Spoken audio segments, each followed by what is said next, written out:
नमस्कार, एक बार फिर आपका स्वागत है। कोर्स करेक्शन में इस वक्त बीजेपी लगी हुई है और उनका ध्यान पूरी तरह से केंद्रित है। जिस तरीके से ओबीसी वोट बैंक बीजेपी से दूर हुआ है, फिर चाहे वो उत्तर प्रदेश में दूर हुआ हो या हरियाणा में हो, राजस्थान में हो या महाराष्ट्र में हो। महाराष्ट्र में तो इसी साल के अंत तक चुनाव भी होने हैं, तो ऐसे में हरियाणा में चुनाव होने हैं 3 महीने के बाद। तो ऐसे में आज हरियाणा में बीजेपी पिछड़ा वर्ग सम्मेलन कर रही है। केंद्रीय गृह मंत्री अमित शाह इस सम्मेलन को संबोधित करने वाले हैं और बैठक का मकसद बीजेपी के गैर जाट वोट बैंक को मजबूत करना है। हरियाणा में बीजेपी पिछले 10 साल से गैर जाट वोट को एकजुट कर रही है और इसी से सत्ता में भी बनी हुई है। बीजेपी इस चुनाव में भी इसी फॉर्मूले को अपनाना चाहती है और इसलिए अमित शाह इस पिछड़े वर्ग सम्मेलन को संबोधित करने के लिए पहुंचे हैं।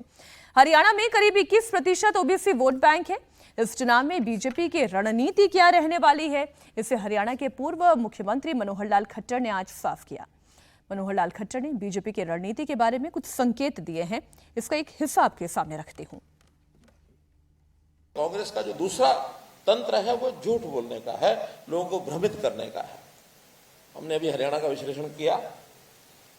हरियाणा के विश्लेषण में ध्यान में आया कि हमें 2-3 प्रकार के उनके जो झूठ हैं वो थोड़ा उनके कारगर हो गए। एक तो उन्होंने ये भ्रम फैलाया, प्रश्न किया पहले कि मोदी जी को जीतने के लिए तो 272 सीटें चाहिए सरकार बनाने के लिए, ये 400 क्यों मांग रहे हैं? और उसके पीछे विषय क्या छेड़ दिया कि 400 लेकर के और ये संविधान को बदलेंगे, इस संविधान को खत्म करेंगे, ये आरक्षण को खत्म करेंगे। और किसी एकाध वर्ग के अंदर ये बात उन्होंने उनको जजाने के लिए वो सफल भी हुए। हमारा एक वर्ग ऐसा है जिसका प्रभाव पड़ा है, उत्तराखंड का नहीं कह रहा, मुझे हरियाणा का पता, इसका प्रभाव हुआ। हमको ये चीज वहां जाकर के घर घर जाकर के बतानी पड़ेगी कि कोई भी यानी दोबारा से डॉक्टर अम्बेडकर जन्म लेकर के दोबारा से आ जाएं और वो ये कह दे कि संविधान बदल दो, तो इस देश का संविधान नहीं बदला जा सकता मित्रों, कभी नहीं बदला जा सकता। ये झूठ उजागर करने चाहिए उनके।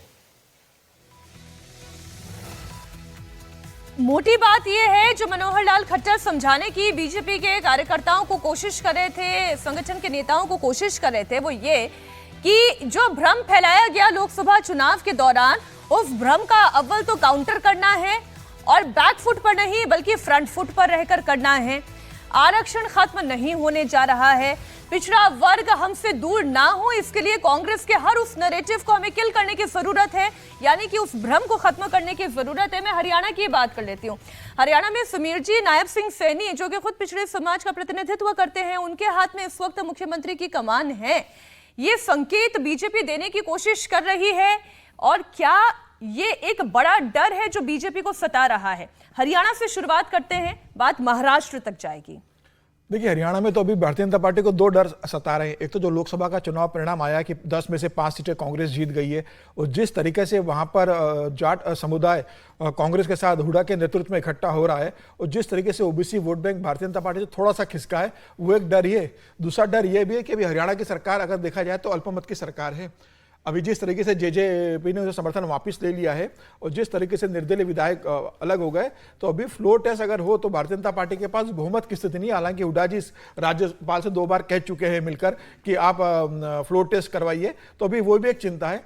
दूसरा मेरा कारण है कि आज भारतीय जनता पार्टी को पता है कि हरियाणा के अंदर ओबीसी वोट ही उसका सबसे मजबूत वोट बैंक है, जाट उसे वोट करेंगे नहीं हुड्डा के रहते। और यही कारण रहा कि मुख्यमंत्री जब खट्टर को हटाया तो एक ओबीसी सैनी जो प्रदेश अध्यक्ष है, उन्हें मुख्यमंत्री भारतीय जनता पार्टी ने बनाया था। अब भारतीय जनता पार्टी को डर है कि कहीं लोकसभा का जो परिणाम रहा है कि जहां 50-50 हो गया था सीटों के बंटवारे में, 5 सीटें कांग्रेस लेके गई और 5 सीटें भारतीय जनता पार्टी जीत गई थी, कहीं ऐसा ना हो कि विधानसभा चुनाव में वोट बैंक थोड़ा सा भारतीय जनता पार्टी से खिसक जाए। क्योंकि अभी जो वहां से खबरें आ रही है कि मुख्यमंत्री अभी वहां पर इस तरीके से स्टेब्लिश नहीं हो पाए जिस तरीके से वहां खट्टर स्टेब्लिश हुए थे।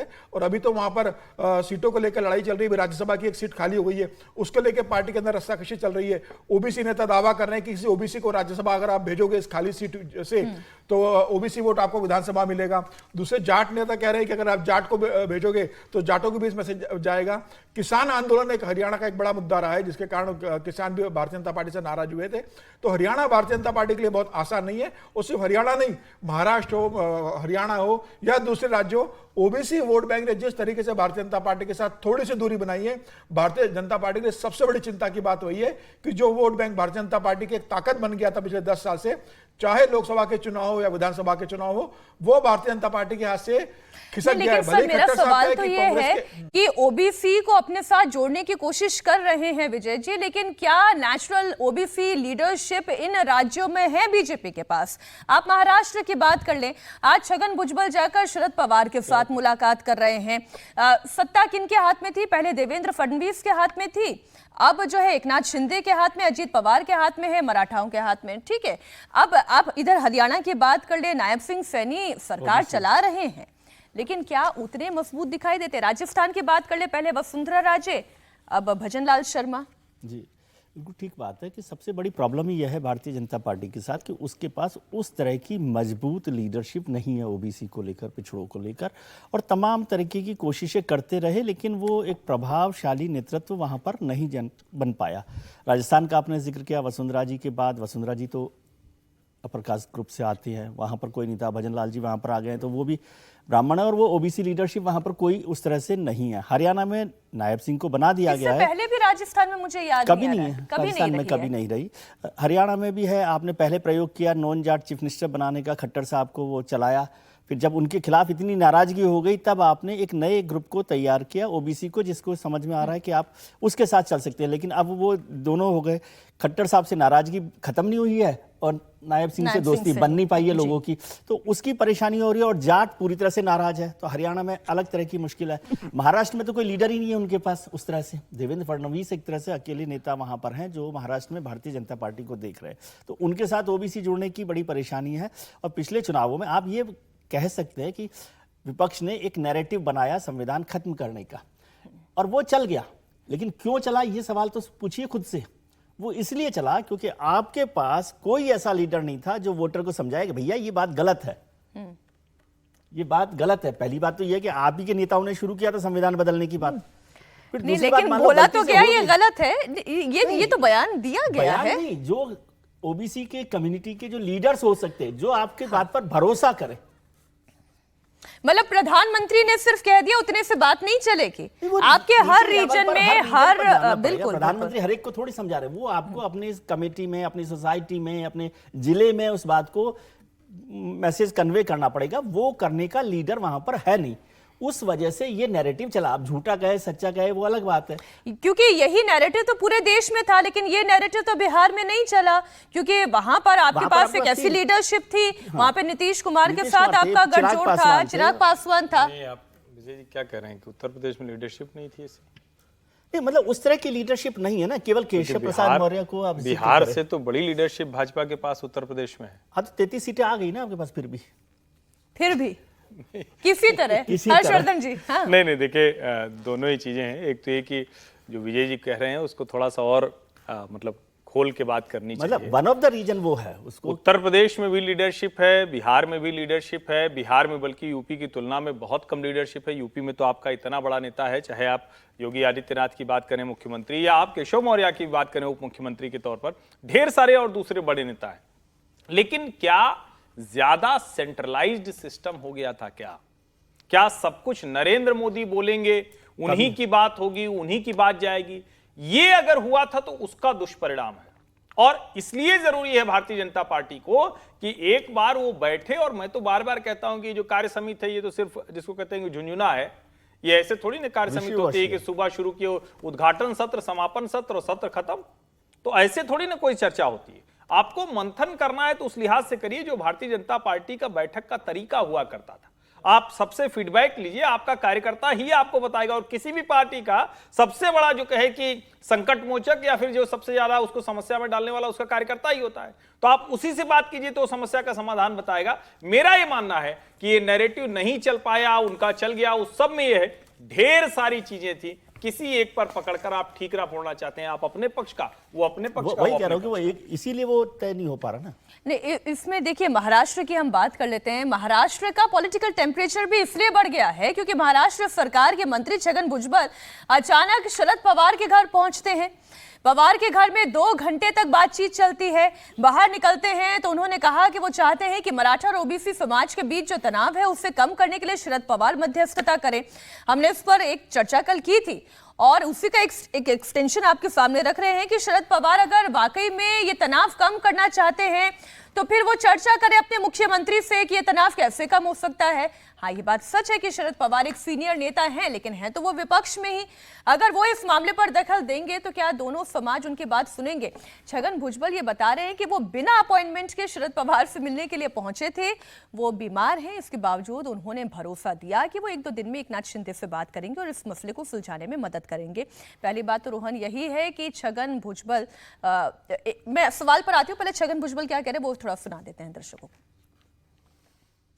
मैंने उनको सारी बातें बता दी है कि राज्य भर में जो है ये मराठा खिलाफ ओबीसी और पिछड़े जो है ये झगड़ा शुरू है। कई जगह पर जो है एक दूसरे के ऊपर बायकॉट कर रहे हैं। वो कहता है कि इसके होटल में नहीं जाएंगे, वो कहता है कि उसके शादी में नहीं जाएंगे, और कई जगह तो मारामारी जो है झगड़े फसाद हो रहे हैं। और हो सकता है ये अगर ऐसा ही बढ़ता जाए तो एक दिन जो है राज्य में जो है बहुत बड़े पैमाने पर जो है आग जली हो सकती है, जाने जा सकती है। और फिर ऐसे हालत में मैंने उनसे कहा कि आप राज्य के बुजुर्ग, सर्वश्रेष्ठ बुजुर्ग नेता है, ओबीसी को आरक्षण देने में आपने पहल की थी जब आप मुख्यमंत्री थे।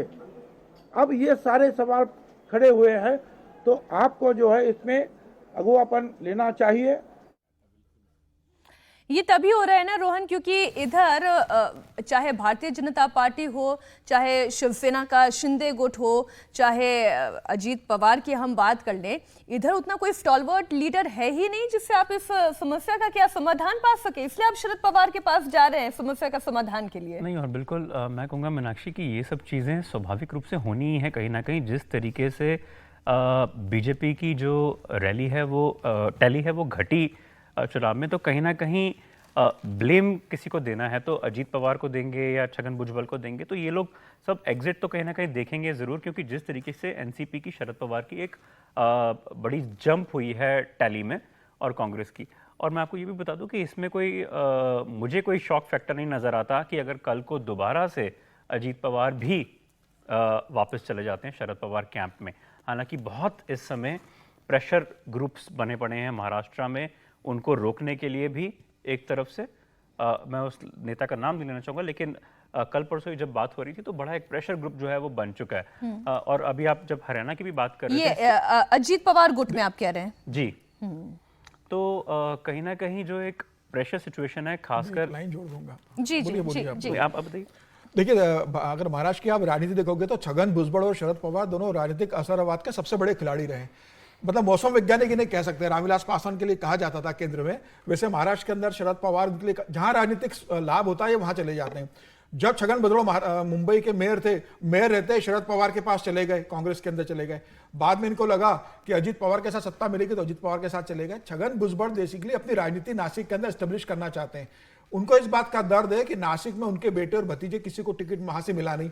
अब इनको इस बात का डर है कि अजीत पवार, इस बात की शिकायत है कि अजीत पवार ने अपनी पत्नी को राज्यसभा भेज दिया, वो खुद राज्यसभा जाने चाहते थे।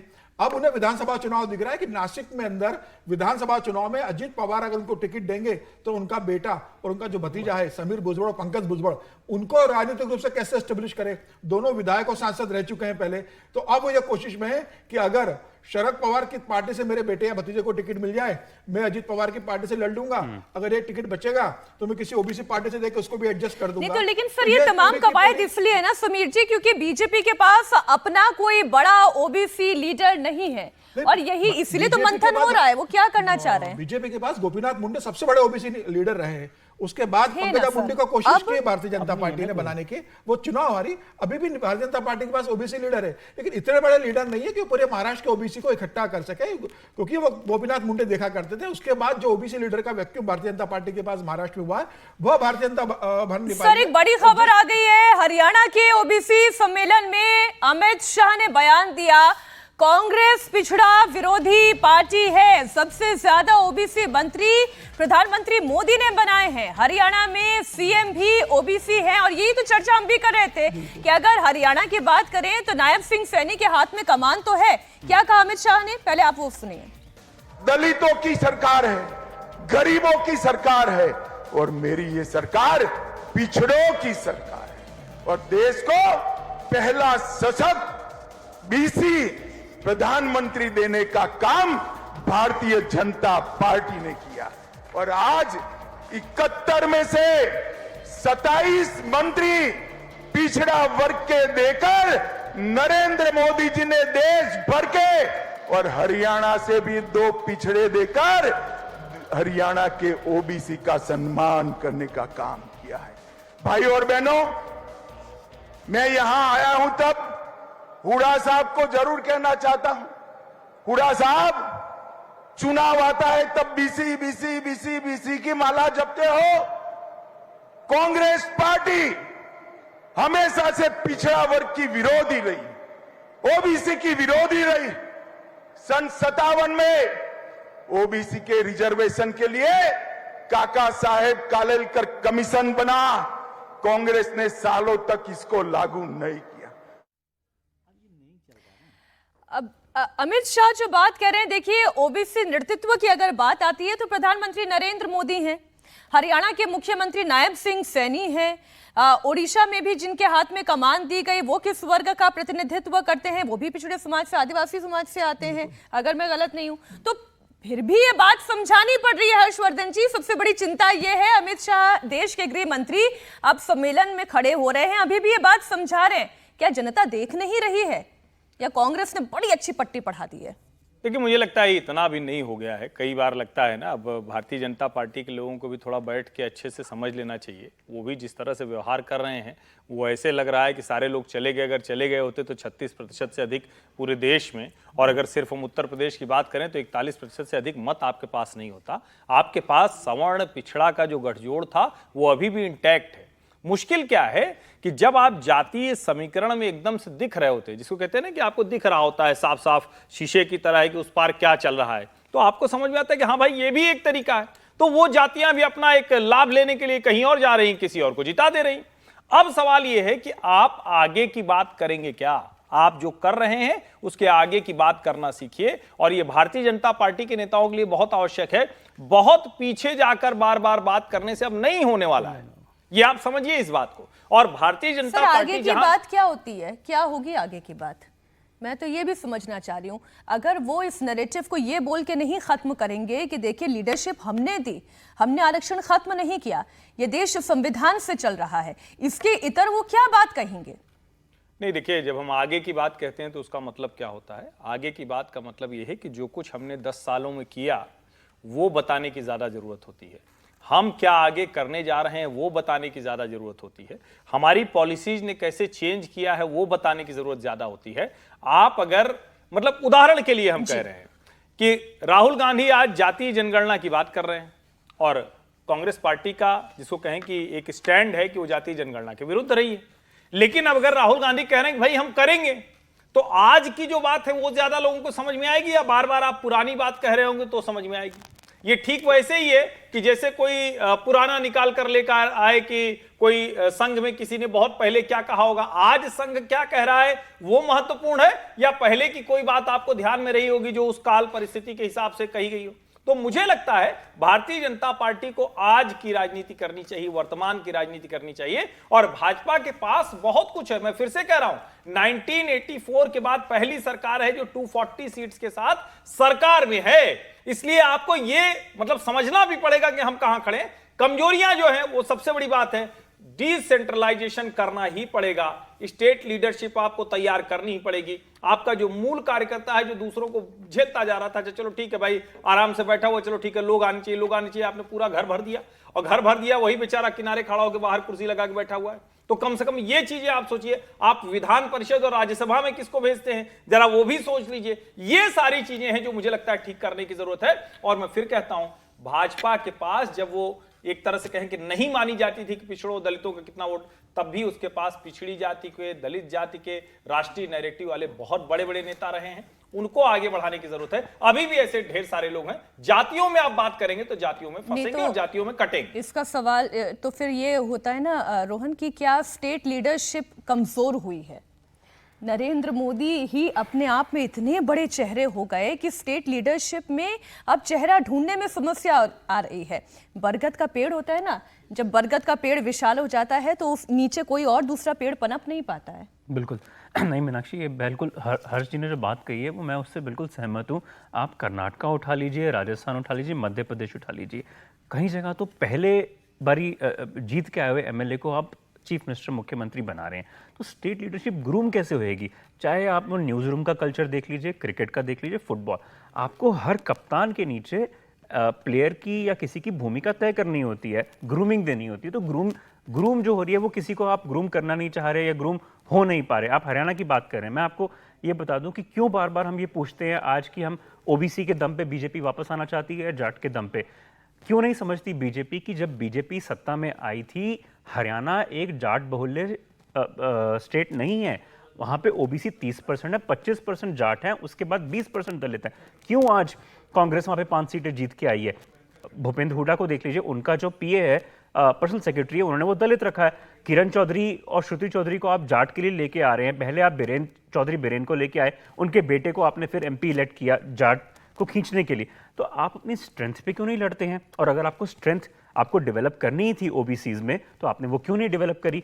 क्यों आप 5 सीटें वहां पे हारे? आज हरियाणा का आप देख लीजिए, क्यों हरियाणा में जो कल्चर है वो बार बार, कभी आप ओपी धनखड़ को, जाट लीडर को अपना स्टेट का अध्यक्ष बना देते हैं, उसके बाद आपको लगता है कि कांग्रेस से बोरो करके चौधरी बीरेन सिंह को आप ला सकते हैं, किरण चौधरी को खींच के ला सकते हैं, श्रुति चौधरी को ला सकते हैं। या आपको समझौता करना पड़ रहा था जेजेपी से, क्योंकि आपको पता था जाट बेल्ट आपके सपोर्ट में नहीं आ रही है। लेकिन मैं ये कहूंगा, अगर आज आपने ओबीसी नेता को इतना ग्रूम किया होता या दलित नेता को इतना ग्रूम किया होता, तो आज बीजेपी को, शायद अमित शाह जी को ये रैली ना करनी पड़ी होती। आज वो अपनी फुल बैटिंग पे आ रहे हैं, क्योंकि उनको ये पता चल चुका है कि ओबीसी ही उनका बेस कार्डर है, जिसके कारण वो जीत सकते हैं चुनाव आज के दम पे। जाटों के दम पे वो नहीं जीत सकते, क्योंकि जाट स्वाभाविक रूप से कभी भी उनके पास में नहीं आया वो वोट। वो नॉन जाट हरियाणा में हमेशा पॉलिटिक्स तो क्यों बार-बार कांग्रेस से लाना पड़ा? विजय जी, में क्यों लाना पड़ा श्रुति चौधरी को? छोटा सा ठीक बात है, नॉन जाट वाली बात ठीक है, लेकिन जैसे हर्ष जी ने जो बात की ना, वो बहुत प्यार से उन्होंने बात की कि कोर्स करेक्शन की जरूरत है। वो कह तो कोर्स करेक्शन रहे हैं, लेकिन सुझा सर्जरी रहे, और वो भी बड़ी सर्जरी कि बस अब ये जो कांग्रेस के जो लोग आए, कार्यकर्ताओं पर ध्यान दें, मतलब बड़ी उनकी सारी बात से सहमत हूँ, लेकिन उन्होंने बहुत प्यार से कहा कि अब कोर्स करेक्शन की जरूरत है। कोर्स करेक्शन जो वो कह रहे हैं ना, वो मेजर सर्जरी है। अब मेजर सर्जरी के लिए पहले आपको हिम्मत करनी पड़ेगी कि क्या आप ये मेजर सर्जरी करना चाहते हैं। जो पार्टी 2013 में ये नारा देती हो कि कांग्रेस मुक्त जी देश बनाना है, कांग्रेस मुक्त देश बनाना है, वो 2024 में बीजेपी को कांग्रेस मुक्त बनाने की तैयारी में लगी है।